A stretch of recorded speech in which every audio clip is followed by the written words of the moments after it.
Welcome everyone to our just second video of Isaiah 53. We are just following the memorization plan where we're memorizing 3 verses per week with a rest and review week in between a couple of the weeks. So it's a full 6-week plan, and we're into the 3rd week of the Lent plan. And at this point, we have been working on memorizing Isaiah 1 through 6.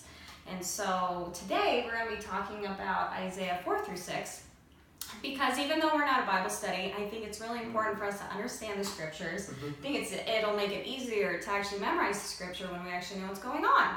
So, and so this is what we're doing. Jordan and I are just getting together, doing a casual talk about these passages, and hope that you glean some new information that is helpful for you. So the first thing I really want to say is that, you know, Isaiah 53 is one out of the 2 passages, along with Psalm 22, that really dive into the crucifixion and really go into detail about it. You don't really see that happening in the Gospels. I mean, they talk about it, but it feels really bullet points. You know, this has happened, and then this happened. But, you know, the heart of and the gruesomeness of the crucifixion is really described here in Isaiah 53. And I think it's really important for us as we're memorizing this passage and we're studying this passage that we come to it with a heart of reverence, because I think there's a danger in becoming too familiar with things that are holy. You know, I feel like there's a big reason why there was a big dark cloud that came over the crucifixion at one point, the 3rd hour, right, when it became dark. Because I don't really feel like all of us had the opportunity to sit at the feet of the crucifixion. I think there's a reason for that, because it was a very holy sacrifice that happened on our behalf. And so we should be coming to this passage with that in mind.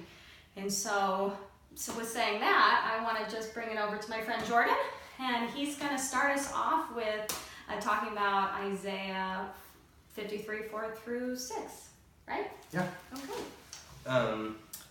So there's a train of thought happening here that is continuing from last week in Isaiah 53, 1 through 3. And I wanted to continue that, and I wanted to pull out, for memorization purposes, just a couple of words that you can grab on that are transition words that are framing the conversation of what's going on here, of these people, whoever they are, who are listening and talking about this. And so the first words we want to talk about are the words surely, yet, and but. So if you're going to remember those as the kind of the touch phrases to remember those passages. It says, surely he has borne our griefs and carried our sorrows.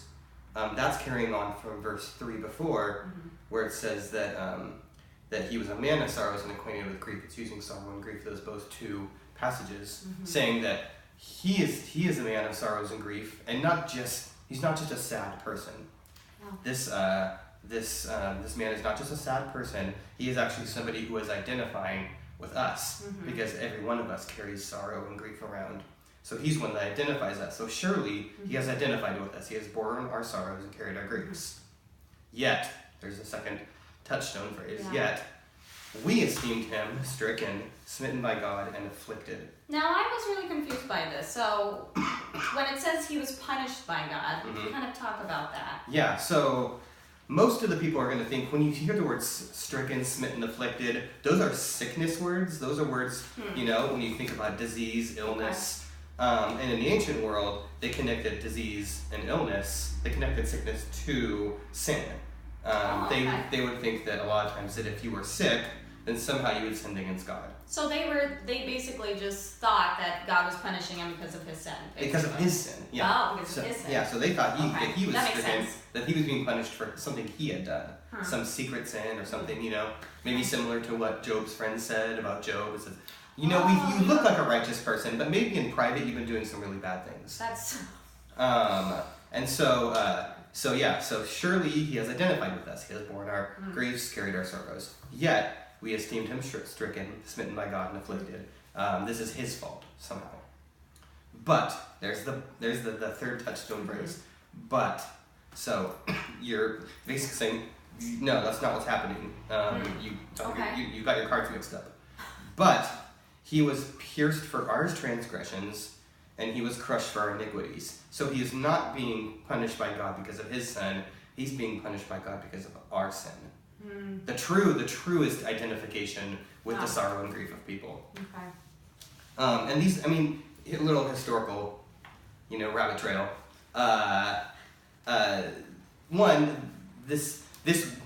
We're reading these with New Testament eyes. We're reading these words. The original audience wouldn't have been reading and thinking crucifixion, mainly because crucifixion, if it had been invented yet by the Persians, it is certainly not popular during the time.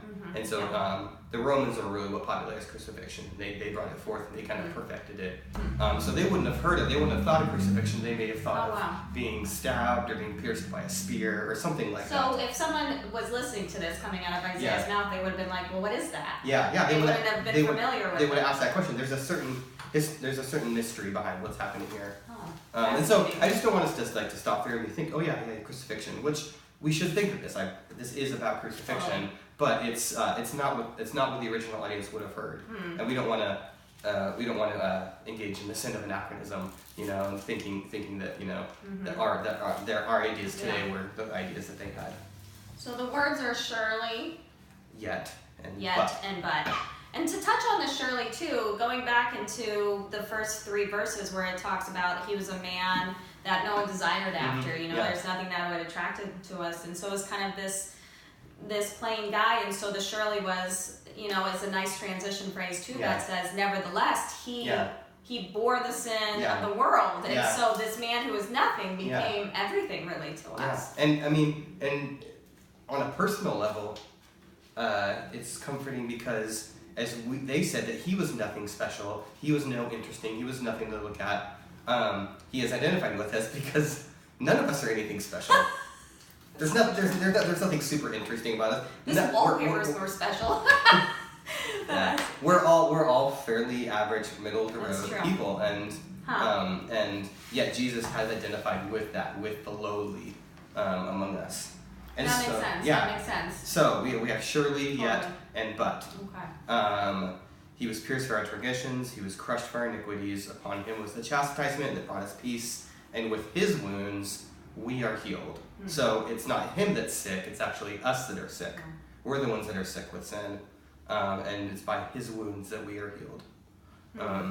And so the last section, verse number 6, takes on a really beautiful poetic metaphor of a sheep and a shepherd and a pasture, and it's a very pastoral kind of phrase.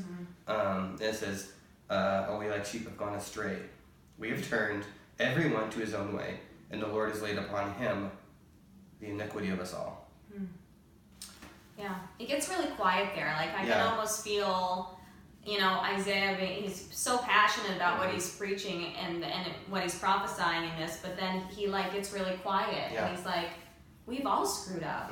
Like you realize that this man is going to be carrying. There's a very tender, a very tender voice there, a very tender voice that says, like a shepherd, I am